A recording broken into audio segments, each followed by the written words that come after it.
And now I'm going to pass the presentation to our moderator, Sarah Sipek, Associate Editor, Chief Learning Officer Magazine, to do the formal introduction of our speakers. Sarah?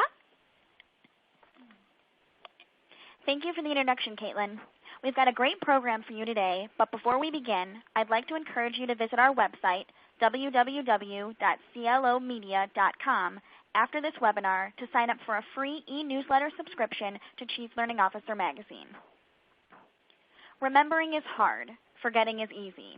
Companies must train employees on policies, procedures, terminology, product knowledge, etc., and employees need to be able to recall this knowledge on the job. Employees have to complete so much training during the year that it is impossible for them to learn and retain everything that is asked of them. Training functions can unwittingly create a tsunami of content that results in almost zero retention. This session shares research on remembering and forgetting and identifies techniques that foster long-term retention. It then connects these techniques to games and explains how games can help form long-term memories and business results. Before we begin, I would like to tell you a little bit more about today's speakers, Sharon Bowler and Stephen Bowler. Sharon Bowler is the president of Bottom Line Performance, Inc. Sharon has 25 years of experience in learning design. She founded Bottom Line Performance in 1995 and has developed a wide array of learning solutions for corporate clients. She is also the lead designer of the Knowledge Guru platform, a tool for creating learning games. Stephen Bowler is the marketing director at Bottom Line Performance. He is the editor of the popular Lessons on Learning and Learning Game Design blogs. Stephen has also developed content for several Knowledge Guru games. I know you'll enjoy today's webinar and the chance to interact with our speakers. So let's get started. Sharon and Steve? Good afternoon. Good morning, everyone. This is Sharon Bowler. I'm so glad to be here. And I want to thank you for taking time to join us. Sarah, you did a great job of introducing us. I want to give you a full disclosure in that I am a passionate gamer. I really love playing games, and I find them to be an excellent vehicle for learning. I've designed several games as part of Learning Solutions, partly rooted in that passion and that the belief that they can be excellent tools for helping people learn and helping people remember. Steve wants me to be sure and tell you that you should stay till the end because we are going to give away one Knowledge Guru single event subscription. So for those of you who are just exploring gaming and gamification, can stick a toe in and maybe try and create a Guru game for yourself and see how that goes for you. As Sarah alluded, Bottom Line Performance is a learning design company. It's been around for 20 years. It started with just me. We now have 30 folks as part of our team, and the majority of the work that we do is all custom learning, curriculum design, course design, etc. Knowledge Guru is a platform that we have created to support our service-side business and the work that we do there. So that's a little bit of background about the context and why we are here to talk about what we're going to talk about this afternoon. What I want to talk about explicitly is the fact that forgetting is really easy. And there's a biological reason why we forget, and it's also the same reason as to why it's actually hard for us to remember. Then we'll talk about that cost to you. There's a lot of folks here this afternoon, and I think it's because you're sharing a concern that we're investing a lot of money in training folks, and what is the cost to us if they forget after we've spent that money on training. Then we'll talk explicitly about the power of games. What makes games so good at helping us remember? Why do they work? And specifically 4 strategies that you can incorporate into learning something initially and for remembering it later. So let's start out and kind of illustrate the point. I want to start with a couple of exercises. So you're going to need your group chat for this, and that's, I believe, the 4th icon over on your controls. A little red icon with people on it. And if you feel like you could look at this times table, 1 times 12, 2 times 12, etc., and pretty much recite the answers to that from memory, and I'm seeing a lot of you awesome saying yes, yes, yes, yes, yes. Full disclosure, today is my birthday, and I am 52 years old. So I learned these times tables 40 years ago. and probably did not study them any further until after that. And yes, I too, like all of you, can pretty much rattle through all the way to 12 times 12 equals 144 and know that without having to think about it. So awesome. Okay, Ruth, thank you for your honesty and not being quite sure if you could do it. And also thank you for the birthday wishes from all of you. Let's switch gears. And now I'm going to give you something else. And before I give you this next exercise, I want you to commit to not using Google, to not using any kind of search engine. I want you to just type the answer in if you know it. So take a look at this next question. History occurred for most of us in high school, and I know we have a lot of non-U.S. folks on this call this afternoon, so you are exempt. But a lot of you are from the United States, and you probably studied Civil War. What year did it begin? Ooh, we're getting a lot of people who are getting it right. 1971 would be the wrong answer for somebody who typed that. Okay, lots of folks getting it right. Lots of don't knows. So if you don't know, I'd love to see you type that in as well. That's really awesome, because if you're watching that, you're going to see, before I was born. Well, I would imagine so. Love the humor. Okay, so the correct answer for those of you who said 1861, that is exactly right. And I love the I'm not into history. That's a good reason. Here's your next question. So while we're on the topic of the Civil War, where did Robert E. Lee surrender, ending the Civil War? Anybody know that one?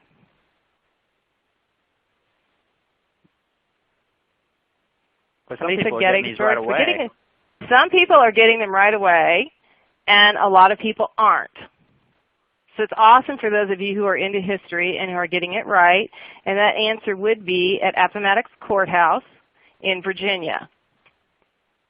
Okay, final question. For those of you who are rocking it on the first two, do you know what date Abraham Lincoln delivered the Gettysburg Address? And just so you know, the Gettysburg Address is considered one of the top 5 most important speeches in history and well remembered. So does anybody know when he did it? And I'd love to have a date and a year. And hopefully you're not Googling. A lot of people getting it, lots more not. That would actually be November 19th, 1863. So if I could give a prize to those who knew all 3 of those, I would do so. Just know that I am sending out feelings of awe and respect for you. So the question would be, and feel free to chat with this as well, I'd love to hear your thoughts, why did almost universally everybody say they knew those multiplication tables, and lots more really didn't know the history? That brain is full of useless knowledge. Okay, yeah, so you guys are landing on it right away. The multiplication tables require drill and practice.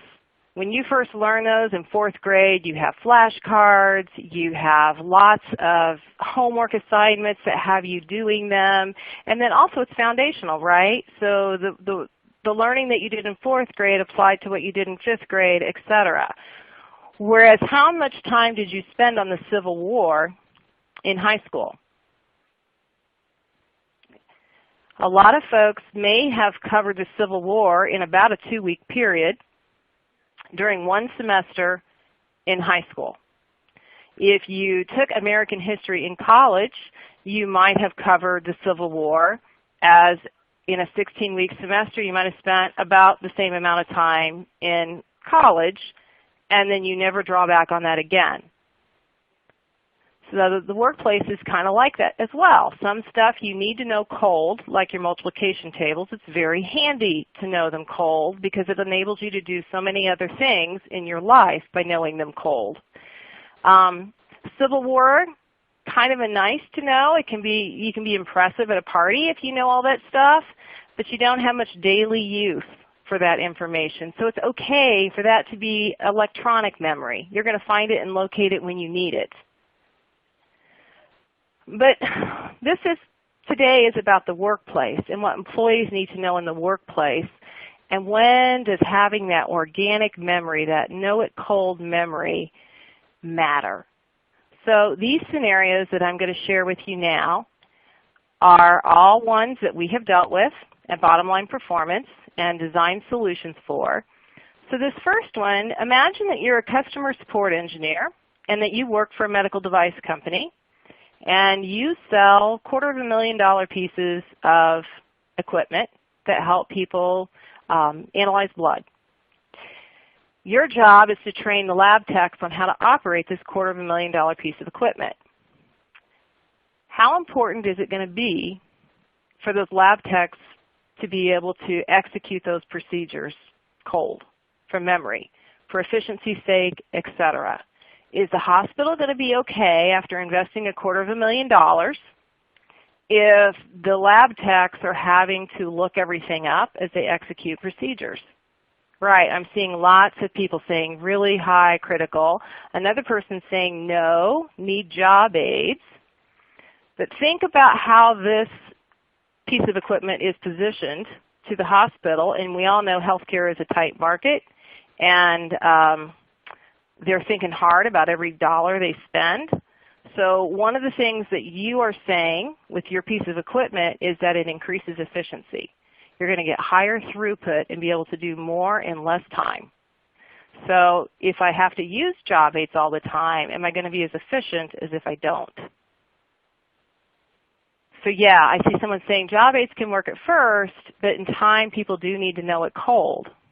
So the long-term answer is they need to know it cold. We might create a job aid while they're learning it. So let's take this scenario, and you tell me if you think a job aid would be okay here. You're a rep for a company, and your company has 8 different product lines. And actually, we work with companies who have far more than that. Your customer just shared her needs, and she wants a response from you. What can you do to help her? You have to think through your company's 8 product lines. You have to be able to select the right one, and then you have to be able to share the appropriate product benefits and features. And your customer is waiting across the table from you for you to respond. So yeah, I'm seeing people saying need to know it cold. You might use marketing materials to support that decision, but there again you would have to know where to go with the materials that you have at hand. So the customer typically feels more confidence in the sales representative who can speak with authority and experience. Granted, we're all going to have situations in an organization where you have that newer sales rep, they aren't up to speed yet, and you want them to be able to use materials to help themselves until they get proficient. But we also know that the sales rep who's probably going to do the best is the one who can know it cold and use the materials appropriately. And I see someone saying you can't Google it. That's right. So here's our final one. I don't know how many of you are familiar with the concept of skip tracing. It is actually a thing that people do when you're trying to recover a car or a piece of major merchandise where the owners have defaulted on a loan. And loan default is not that uncommon, unfortunately. So there can be numerous steps to the process of skip tracing. So let's think about that. What assets are going to go unrecovered if you're slow on the job because you're constantly trying to look up the procedure? Or you have to go through a checklist for everything. Knowing it cold starts to matter. And the truth of it is that people have to remember a lot of stuff in the workplace to be efficient. They have to remember product knowledge.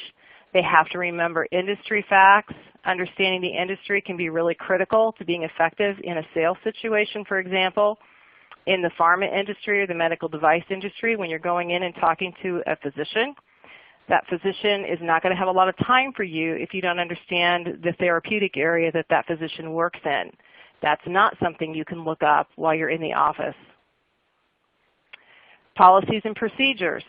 You may not have to have that policy memorized cold, but you might. You might also need to know a lot of procedures as you execute your daily job. Research data can be important as well. Being able to cite with authority the research behind the product that you're presenting or the sales messages that you're delivering. So now let's take the flip side and saying, wow, there is a lot of stuff to remember, and you know what? The solution is we do a lot of training on it. And ATD does an annual State of the Industry report, and in their most recent report, they tell us that companies are spending $164 billion on training. So the question we all have to be asking is, what investment is the company netting from that? How much time is being saved or not wasted in the first place? How much money are we saving as a result of a better trained workforce? Are they doing something faster or more efficiently as a result? Are people able to produce more accurate things, sell more, feel less stressed? What are we getting bang for our buck? And now the question, the $164 billion question is, what are people going to learn and remember from your training? What do you think they get during training and then 6 days later?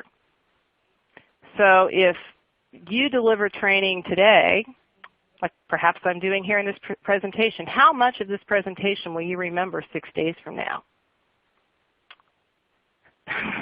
Erin's laughing at me, ha ha.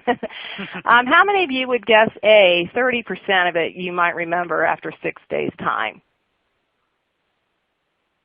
How many of you think D? Somebody says nothing, which that makes me sad. A lot of folks are saying A. Nobody's guessing D. Thank you for the one D. I saw a vote of confidence there. So 30 to 90% you think will be gone. And everybody now with their products and their solutions, and I'm reading lots and lots of brain science stuff that likes to tout Hermann Ebbinghaus and the forgetting curve. Hermann Ebbinghaus did research in the 1880s, long time ago, kind of the father of psychology stuff on forgetting. And he did some studies, and based on those studies, he said, you know what? In the classroom, you're going to forget 90% of it in 3 to 6 days' time. What most people don't know about Ebbinghaus's research is that his studies were done using nonsense strings of letters and numbers and asking people to memorize them and then try to recall them later. Very few of us are actually training people to remember nonsense. Usually we have some context or some meaning to it. But what subsequent studies tell us is that even with really well-designed training, we're still forgetting a lot of it, that we can have conservatively at least 30% loss, maybe 60% loss. It's a lot. So the question for you guys is, can you afford for people to forget 30%? How would you all feel about that if people were going to training and then they forgot 30% of what they were being trained on? Is that an acceptable ratio? And people are saying, you know what, we got to have follow-up and hands-on and application. But is that what most of our training looks like? And I would say the answer is no. A lot of times it's a one-hit wonder where we go in and we deliver training and then we're done. And that's because remembering is really hard, but forgetting is very easy. Our brains are biologically wired to forget. John Medina has a wonderful book called Brain Rules, and I'll put that in the chat window when I'm done with my portion of the presentation so you guys can find it. And he talks about the biology of the brain and how it's wired to forget. And that's kind of the mechanism for helping us distinguish from the useless information and the most critical information. So what the brain does to wire itself to remember is if things are repeated, they're more important than things that are only heard once or seen once. So there's 4 strategies that you can use to counteract that forgetting. And the first strategy is to provide frequent spaced intervals of learning instead of that tsunami that Sarah referenced in her introduction. So instead of doing it all in one day, let's do it over time, and maybe let's interweave our topics so we aren't hammering on one and then going to another, but we're doing a little bit of A and then a little bit of B and then a little bit of C. The second strategy is multiple repetitions. You can't tell somebody something just once and expect long-term recall. We need multiple repetitions spaced over time.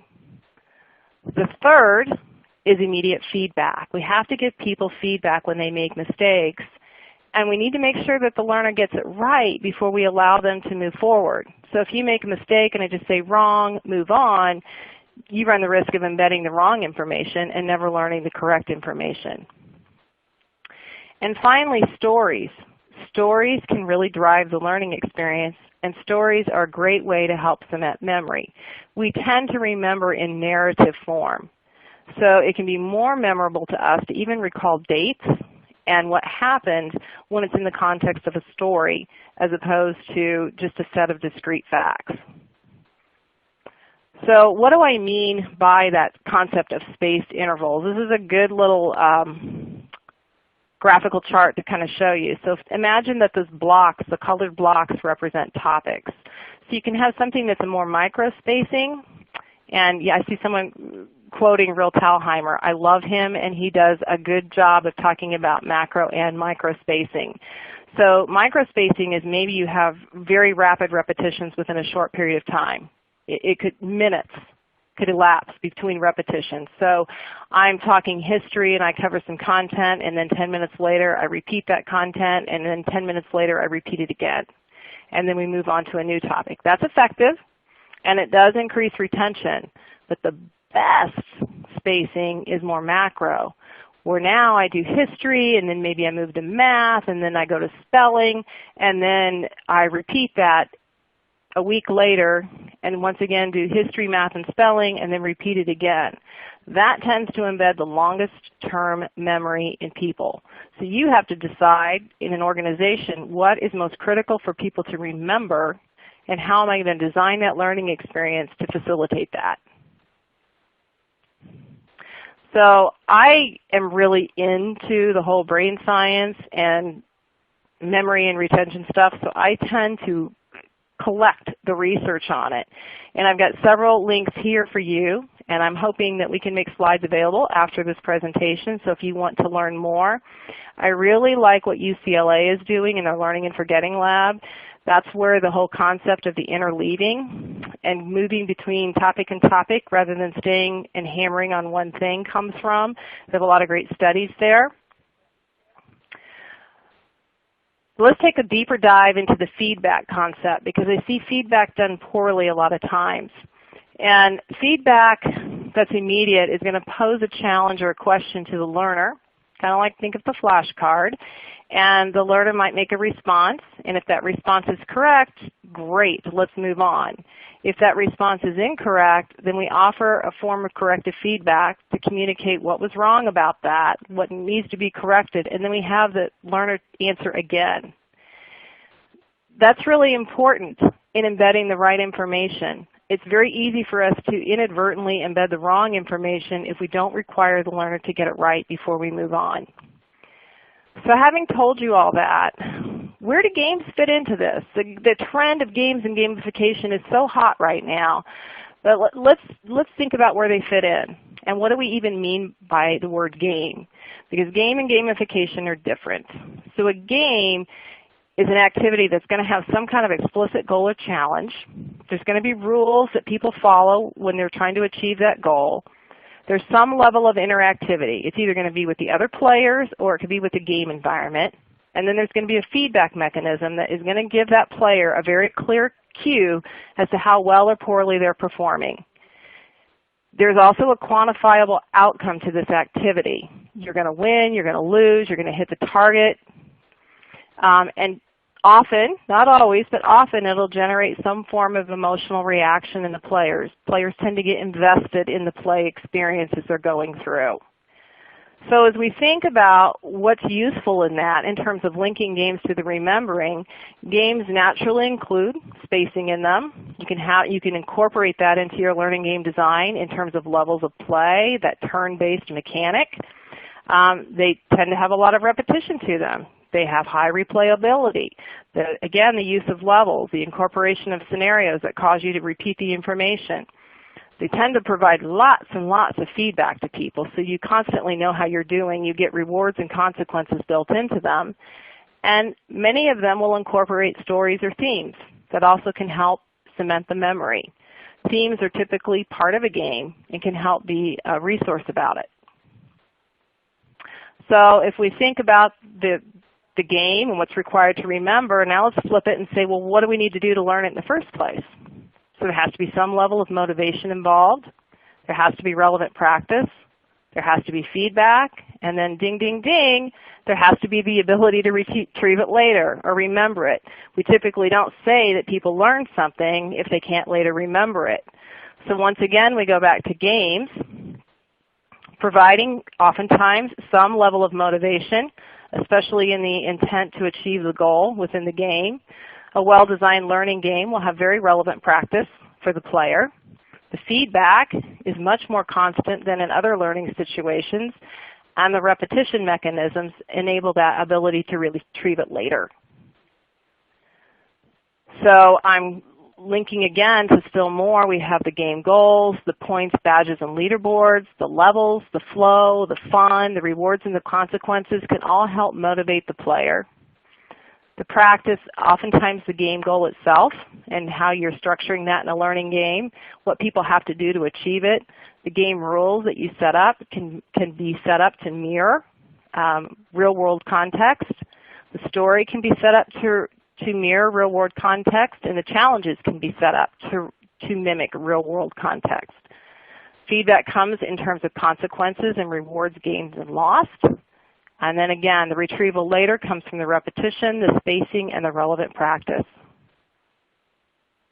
So Steve, I'm going to turn it over to you and let you kind of take it from here. We've got a bunch of samples to showcase for you, and I'll be moderating your Q&A so that we can take those questions at the end.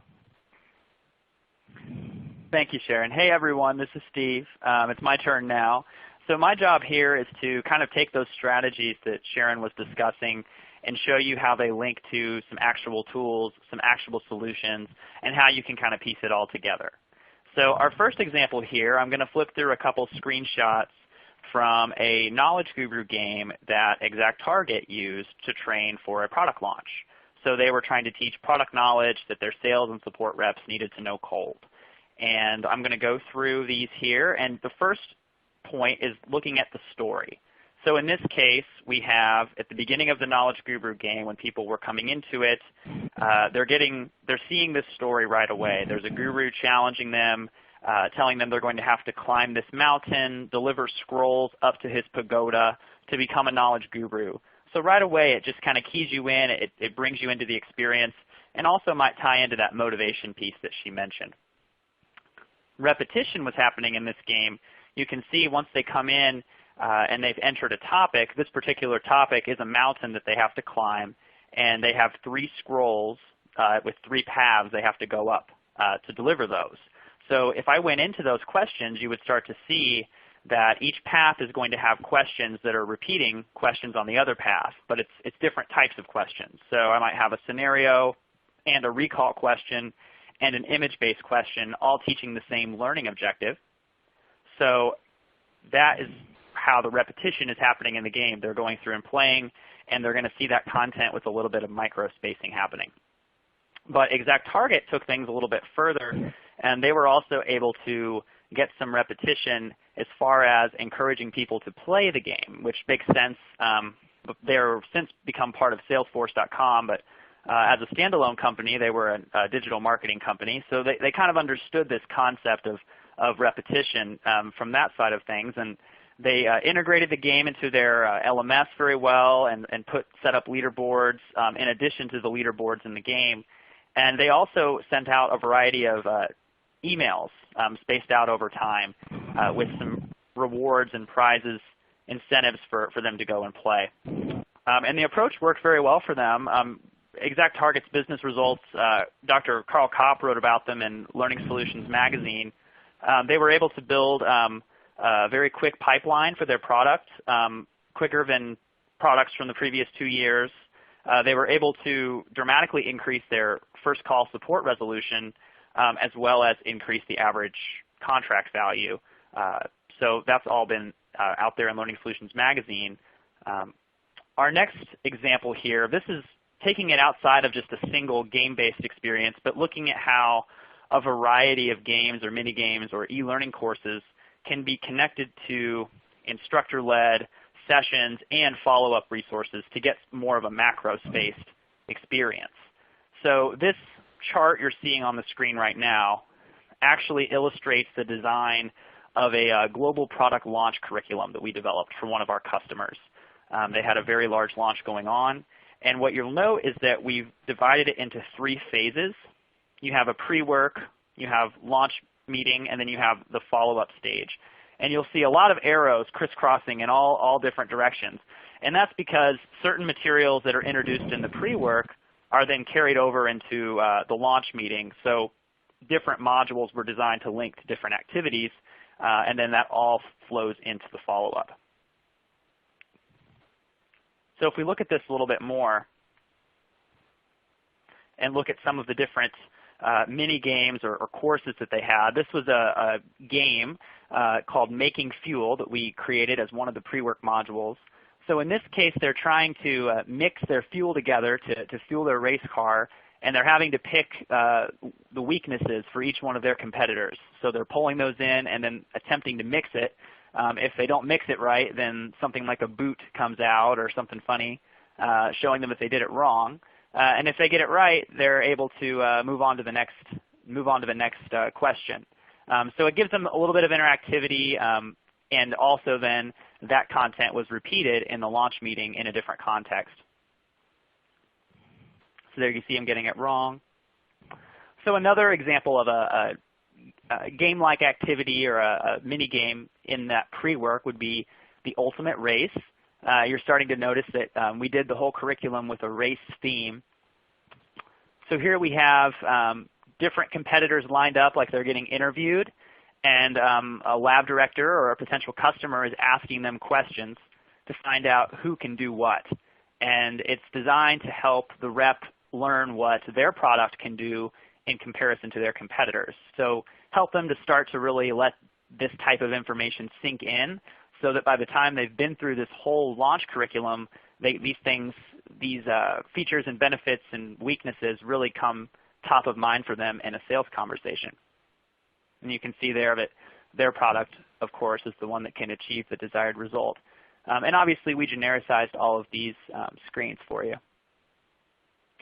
So here we have another genericized screen, and this time they're going in to customers who are using various models of their product and have various needs, and they select a customer and they have to recommend the appropriate product depending on the business need that they have. So now another pre-work module for this curriculum. Once again, we're leveraging a Knowledge Guru game within it, but this time the Knowledge Guru game is built in as part of the curriculum.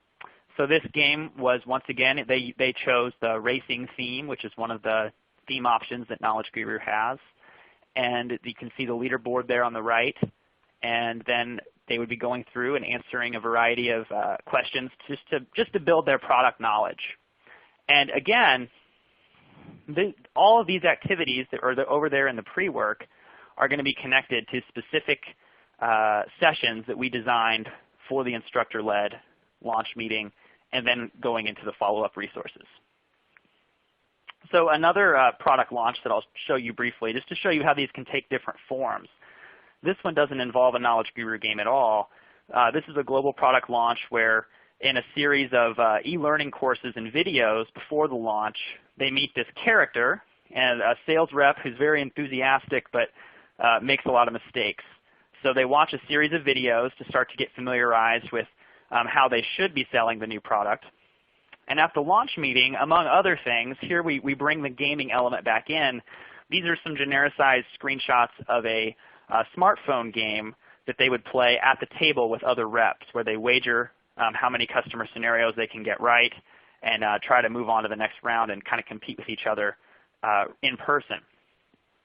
And then finally, after the launch, now in this case, the reinforcement, we are using a reference guide or something that they can easily access on their tablet or on their desktop to go through various and review all of these concepts at their leisure that they have gone through in the previous segments. And then this example here, this is actually just to give you a feel for how the Knowledge Guru platform is able to handle spacing and repetition in some different ways. So the next couple of screenshots are actually from our Quest game type, which just came out about 6 months ago. So in this case, rather than the micro spacing, where you're completing a topic and getting the spacing pretty quickly, now those spacings are divided out across world A, B, and C, which you see there on the left. And then within each world are different topics that they're going through, earning star ratings. They can replay them when they need to. And the administrator can set and lock a level for a period of days and have the system send them an email reminding them to come back and play. So you can actually really get that optimal macro spacing through the Quest game as well. So there's, you could go into an individual topic and play, but another thing that the Quest game has would be performance challenges. So in the midst of playing through the game and doing the topics, you can also achieve some spacing and repetition really with any online learning solution that you've created by building in some challenges that they have to complete on the job. So they would go into the game, mark it as complete, and that would show up in the reporting, and it kind of bridges the job experience to the game. So now motivation. You've seen this screenshot before, but I'm showing it for a reason because in the legend game type of Knowledge Guru, which is what this game is, every game starts off with a story and a challenge. And that's really important just to, especially if someone is learning something like policies and procedures or safety and compliance or product information, it isn't always the most exciting content to go through. So giving them a story about climbing a mountain or putting them in a kind of a Mad Men style retro office or having them completing various stages of a race, this can create that motivation as well as when they're seeing themselves on the leaderboards competing with coworkers. Now in the Quest games, motivation is accomplished through a little bit broader variety of game mechanics and game elements. So players are going to select a character when they go into the game. They're going to select a guru to guide them through the experience. And then of course they can see and around their area where it's updating in real time as people complete various levels and challenges. And they also can see the global top 5 there. But another way that the Guru games really drive that motivation is through the power-ups. So as they're playing, when they answer questions and they're doing well, they start to earn a random collection of power-ups that impact their next question. So in this case, the player has earned a doubler, and if they get their next question right, it's going to double their score for that question. So relevant practice. One way to build this into games is to make sure that your content is highly applicable to the job. So you want to make sure that if you're using photos in your game, and obviously if I was actually playing, I could enlarge that. It looks a little small to me. You want to make sure that you're using accurate photos, accurate videos, and giving them questions that are really contextual. So in this case, you see there's my immediate feedback if I get that question incorrect, and I can enter that in and make that as long as I needed to. Here's an example of kind of bringing that relevant practice into a custom e-learning course. So this is annual bloodborne pathogen training that we developed for Roche. And you can see there that the lab has been divided into 5 levels.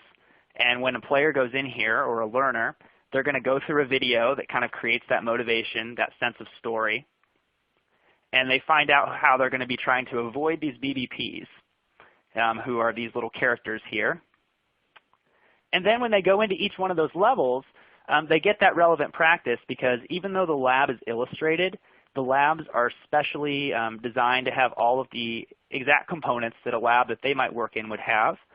But we use the illustrations to avoid them getting caught up in the lab not literally being exactly their lab.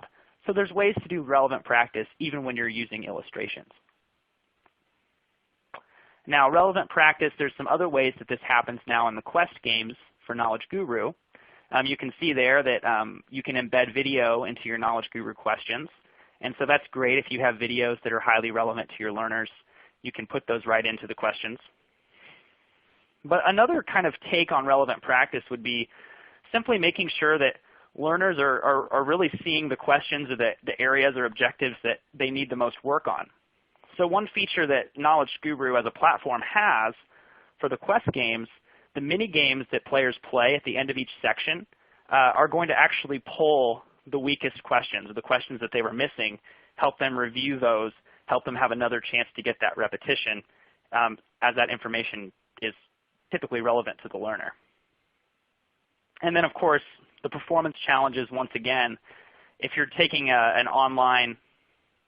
playing an online game or taking a course, having performance challenges that link out to the job experience and require them to practice is a great way to build that relevant practice in. I saw someone say in the chat or ask about compliance for all this. We're not going to be able to show it here in the webinar, but there's quite a robust back end for reporting and compliance purposes for all of these Guru games. And it can also go and work with SCORM or Experience API. As far as immediate feedback, I'm going to show you a couple screenshots from a custom game that we developed. In this case, you're seeing 3 different progress bars on the screen. There's a complaints, a satisfaction, and a sales bar. And that's because this was a game for sales reps to practice selling in a territory to customers who are not happy at the moment. So they're going through and they're trying to reduce complaints, increase satisfaction, and increase their sales. So we designed this game so every question that they answer, every time they take an action in the game, anything that they do with the customer is going to impact all 3 of those meters. So they're getting a lot of feedback all the time as they move through this sales territory, work with the different customers, and try to earn the max sales for each territory. And then finally, a couple examples of retrieval later. I just want to illustrate how the question sets in Knowledge Guru work. Whether you're using a legend or a quest game, no matter which theme you're using or which template you've decided on, the questions are all broken into sets, which are linked to your learning objectives. And each question set's going to have 3 questions in it. So here we have 1 question in the set to control plant bugs. Apply the insecticide to cotton when numbers reach blank bugs per 5 feet of row. So if I picked my answer there and got it incorrect, I'm going to get my immediate feedback, which is connected to those feedback loops that Sharon talked about. And then I'd have to try again. And you can read there in the feedback that the correct answer is 3 bugs per 5 feet of row. But if I look at another question in this set, now I see this question's asking me, in the Mid-South, growers should apply transform insecticide to cotton when plant bug populations reach what threshold? And so I think I just told you the answer from the other question we looked at, 3 bugs per 5 feet of row. And I would go through and I'd start to see on the 3rd question, which I think just skipped for me, you'd see that the 3rd question was also a repetition. So a question set of 3 that are all teaching the same basic fact. So this is another example of retrieval later, and this is a quote from Cisco, who used Knowledge Guru as a platform as part of their sales associate training program. And they found that the spaced repetition built into Knowledge Guru specifically was critical to helping their new sales associates retain foundational knowledge. So they have a lot of technical and product information that a salesperson has to learn very quickly when they begin working at Cisco. So the Knowledge Guru games were a great tool since the spaced repetition is already built in, already linked to those game elements that Sharon showed. It was a tool that enabled them to do that very efficiently. And players seemed to respond very well to it. They rated the game, specifically the use of repetition, 4.93 out of 5 in terms of the value it provided in building memory. They rated the game very highly in its value as a learning experience and actually averaged 3.5 hours of play. So we feel one of the things that makes us feel validated in a lot of these approaches is over the last year we've submitted many of them for various awards. Specifically, Cisco earned a Gold Brandon Hall Award for their use of Knowledge Guru with sales training.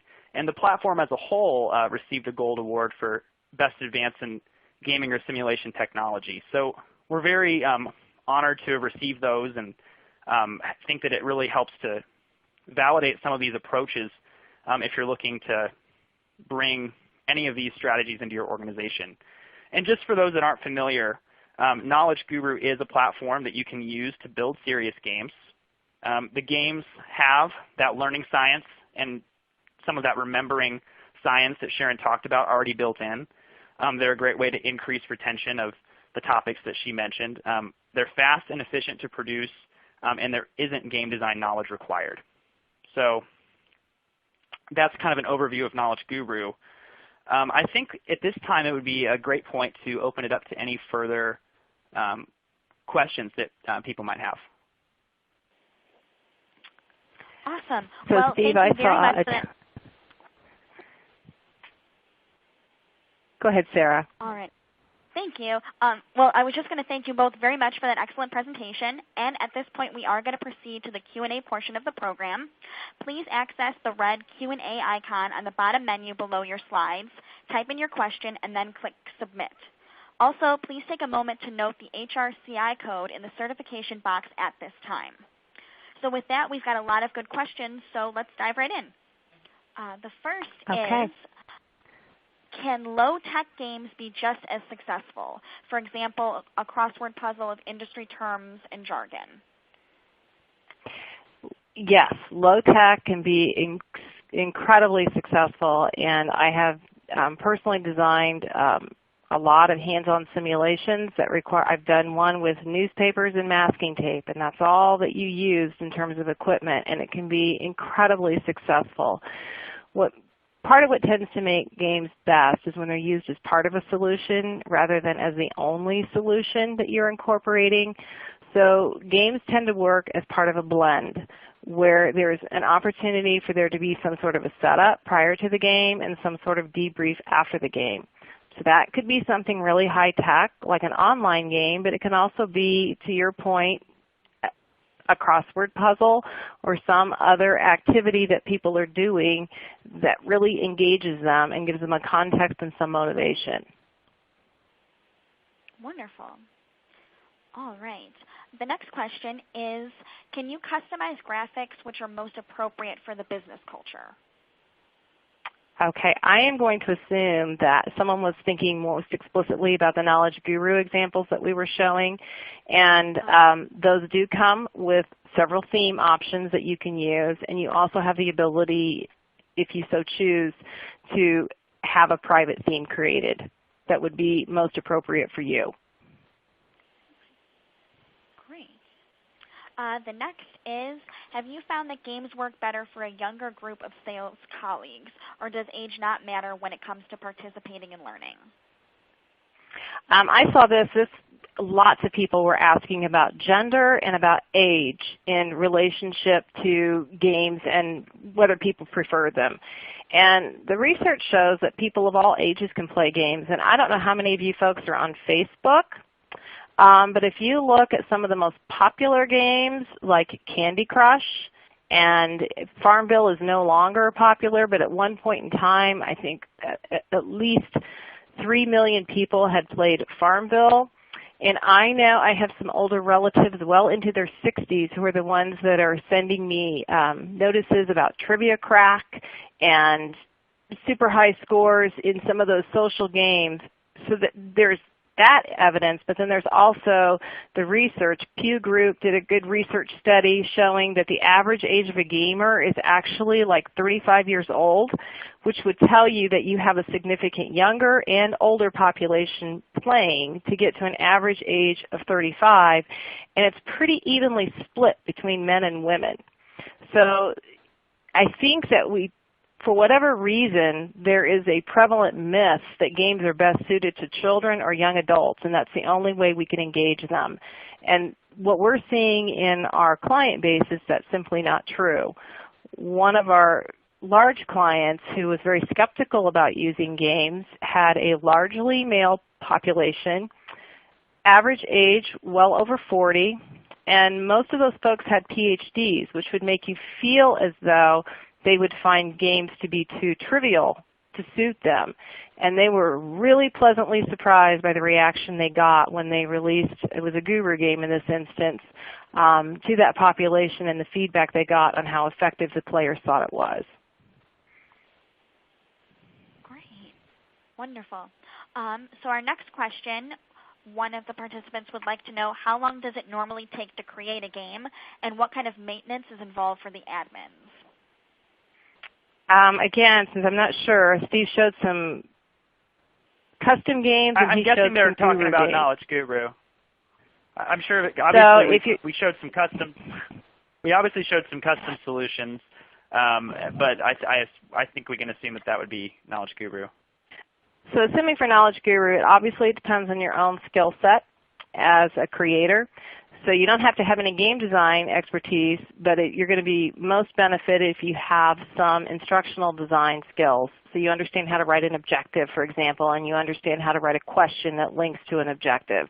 In those instances, you could create a game in as few as 8 hours. It might take you as much as 32 hours, depending on the size of the game that you're creating and your knowledge of the content that you're creating it on. Are you doing it yourself, or are you working with a subject matter expert who's going to help provide the content for the game?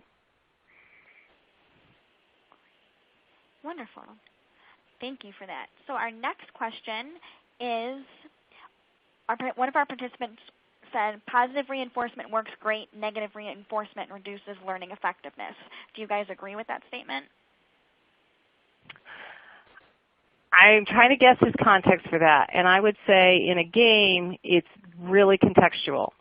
For example, I have seen people become completely disengaged when they're losing a game, and for that reason the research shows us that cooperative games can be really effective because it reduces that competitive feeling of having one winner and everybody else is a loser. Or games where people are really competing as much against themselves, so they're trying to achieve their own high score as opposed to just being focused on having a score that's better than other people's score. But negative reinforcement, such as, oh, you just lost 500 points, can also spark a desire to try harder. So that's an example of it's negative, but it actually increases your motivation to do better. Wonderful. Our next question is, do these games work well for leadership and interpersonal skills training? We have customers who are using games definitely for some of those skills. I personally think they work well as part of a blend. So I like the Quest game type within Guru can be a great leadership game if you're using the question and answer portion of it to help make sure that they understand concepts and the performance challenges to give them an opportunity to apply those concepts. Okay. And then this will likely be our final question. Let's see. One of the participants just wants to know what you use to develop games in terms of coming up with new ideas. So we use a variety of tools. And that question I'm assuming relates more to custom games than it would to the Knowledge Guru engine, which is a platform. So for custom games, we're using a lot of HTML5 tools. We use a tool called Construct 2 quite a bit to create games in. And then the benefit of that for those of you who are in the reality of SCORM is that you can embed the Construct 2 object into the SCORM shell, and it'll work just fine. You can put a SCORM wrapper around it. We typically don't use things such as Articulate Storyline or Rapid Authoring tools. They can come up with game-like experiences, but they're not great at creating really robust games. And Dennis, yes, I haven't actually missed your question. I was trying to figure out how to post it in the chat. So there's a lot of resources out there. I'm actually going to post a link and send it that has a link to some concepts on templates, and then kind of ranges from here's some stuff if you really want the low-end game, here's some ideas if you want something really high-end, and then here's maybe something in the middle. And then I'm going to post another link out there related to the research on games that I think might be helpful to some of you. So here that one comes. Great. That's actually all the time we have for questions. I think right now we're going to let Steve and Sharon choose a winner from the audience. Steve, I'll let you do that. I am going to go to the attendee list and refresh it. And if you're still on, I'll say your name and let you know. I'm scrolling.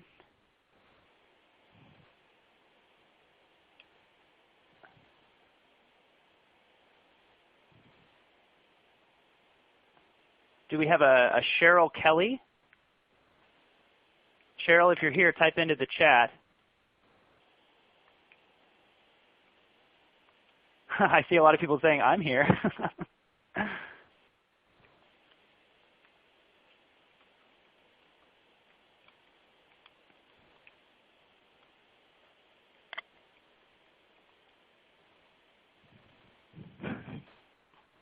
Well, oh, I see her. Okay. Cheryl, I picked you for our winner of our Knowledge Guru subscription. So we'll email you after the presentation, and you'll receive that. So congratulations. Wonderful. Well, thank you again, Sharon and Steve. Also, thank you to our sponsors at Bottom Line Performance, but mostly thanks to all of you in the audience for your participation today. Finally, for those of you who have asked, you can find materials from today's event and all Chief Learning Officer webinars archived at www.clomedia.com, or simply click the icon marked CLO on the menu below the slides to access our webinar archives. Also, if you enjoyed today's presentation, please take a moment to fill out our post-event survey, which will appear after this webinar ends. Your feedback is very important to us and will help improve our future webinars. Thanks once more to our attendees around the world. We'll see you all back here Tuesday, March 24th at 1 p.m. Eastern, 1 a.m. Pacific for our next CLO webinar. Have a great day.